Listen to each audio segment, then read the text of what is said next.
ሰላም ከመይ ውዒልኩም ክቡራት ተኸታተልቲ መረባና ሚድያ ደሕና ዲኹም? ኣነ ሰላም እየ እግዚኣብሔር ይመስገን። ከመይ ሰላም ክትሉ በዓልቲ ሙሉእ ተስፋ እየ እምበር ሎማዓልቲ ንኣኹም ኣዝያ መሃሪትን መሳጢትን ዝበልክዋ ዛንታ ሒዘ ቀሪበ ኣለኹ። እሳ መወዳእታ ሰናይ ጻንሒት ዛንታ እትዑና ጓሳ ዳዊት እያ ትብል ክሳብ መወዳእታ ተኸታተልዋ። ኣብ ሓንቲ መንጎ ጎቦታት ትርከብ ንእሽተን ዓዲ ዳዊት ዝስሙ ሓደ መንእሰይ ጓሳ ነበረ። ዳዊት ካብ ኣዝያ ድኻ ስድራቤት እኳ እንተመፀ ልቡ ግን ብቕንዕናን ሕያውነትን ዝመልአ ነበረ። መዓልታዊ ነተን ዝጓስየን ኣባጊዕ ኣቦኡ ናብቲ ርሕቕ ዝበለ በረኻ ሳዕሪ ዝበዝሖ ቦታታት ወሲዱ ይጓሰ ነበረ። ሓደ መዓልቲ ዳዊት ኣብ ትሕቲ ጽላል ሓንቲ ዓባይ ኦም ኮፍ ኢሉ ንኣባጊዑ እናሓለወ ከሎ ኣብቲ ዓይኑ ኣብ ሓደ ነገር ዓለበት። ኣብ መንጎ ሳዕሪ ሓንቲ ብጽቡቕ ቆርበት ዝተሰርሐት ከረጢት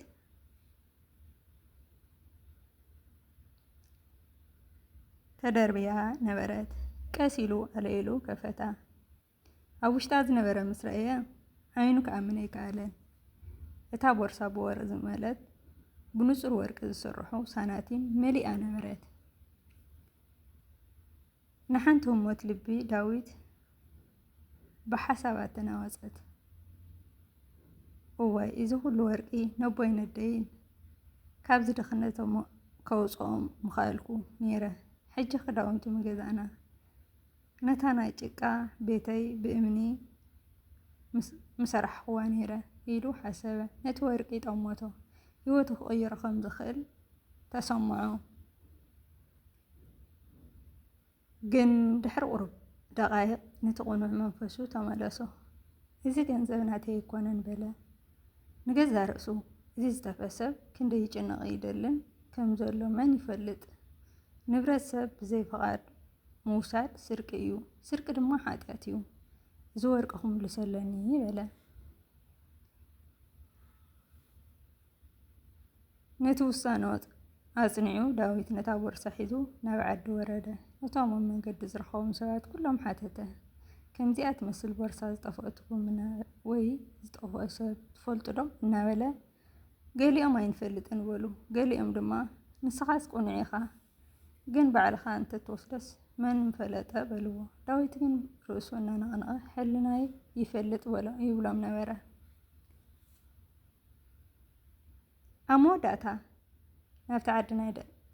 ናብቲ ናይ ዓዲ ዕዳጋ ሓደ ክቡር ክዳውንቲ ዝተኸደነ ገጹ ብጭቃ ዝተሸፈነ ሰብኣይ ረኸበ። እቲ ሰብኣይ ነጋዳይ ነበረ። ንዳዊት ብዛዕባ እታ ቦርሳ ክሓትት ምስ ሰምዖ ዓይኑ ፈጠጠ። እወ ናተይ እያ፣ እታ ቦርሳ ናተይ እያ፣ ኣበይ ረኺብካያ ኢሉ ብሓጎስ ተኣምርን ናብ ዳዊት ቀረበ። ዳዊት እታ ቦርሳ እናሃቦ ኣብ ልዕሊ ዓዲ ዘሎ መጓሰይ ኣብ ትሕቲ ኦም ረኺበያ በሎ። እቲ ነጋዳይ ነታ ቦርሳ ተቐቢሉ ንዳዊት ክዕዘቦ ደለየ። ኣዝየ የመስግነካ ግንሲ ኣብ ውሽጣ ልክዕ 100 ናይ ወርቂ ሳናቲም እየን ነይረና። ገለ ካብኡ ኣይወሰድካን ምዃንካ ርግፀኛ ዲኻ በሎ ኢሉ ፈተኖ። ዳዊት ብዘይምውልዋል ጎይታይ ኣነ ነቲ ገንዘብ ኣይቀረብክዎን፣ ከምቲ ዝረኸብክዎ እየ ሒዘልካ መፅየ። ካብኣ ሓንቲ እኳ ኣየልዓልኩን ቃል ሓቂ እዩ በሎ።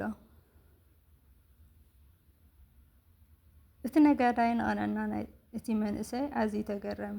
ነታ ቦርሳ ከፊቱ ነቲ ወርቂ ቆፀሮ። ልክዕ 100 ሳንቲም ነበራ፣ ሓንቲ እኳ ኣይጎደለትን። እቲ ነጋዳይ ብሓጎስን ብምግራምን ንዳዊት ጠሞቶ። መንእሰይ ቅንዕናኻ ኣድኒቐ ኣለኹ። ኣብዚ ዘመን እዚ ከመኻ ዝበለ ቁኑዕ ሰብ ምርካብ ብሓቂ ዘገርም እዩ። ስለዚ ገንዘብ ሙሉእ ንብረተይ እዩ ነይሩ።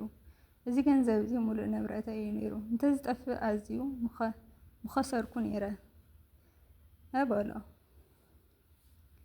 እቲ ነጋዳይ ካብቲ ወርቂ 10 ሳንቲም ኣውፂኡ ንዳዊት ከም ዓስቢ ቅንዕንኡ ሃቦ። እዚ ንዳዊት ንስድሮን ዓብይ ገንዘብ ነበረ።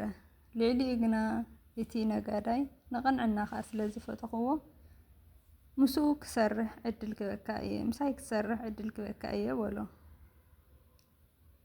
ዳዊት በዓስቡን በቲ ዝረኸቦ ናይ ስራሕ ዕድልን ኣዝዩ ተሓጎሰ። ልዕሊ ኩሉ ግን ሕልንኡ ብዝፀረየሉ ቁኑዕ ነበረ።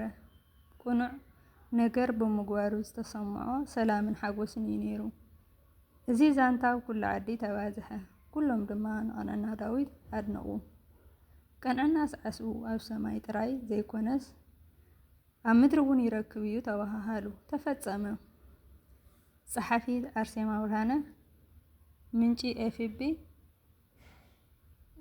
እዚ ዛንታ ኣዝዩ መሳጢ ምዃኑ ኣይጠራጠርን። ክትፈትዎ ምዃንኩም እውን ከምኡ። ብኻሊእ ቪድዮ እስካዕ ንራኸብ። ሰሰናይ ናይ ዝነበረና ግን ነዚ ይመስል።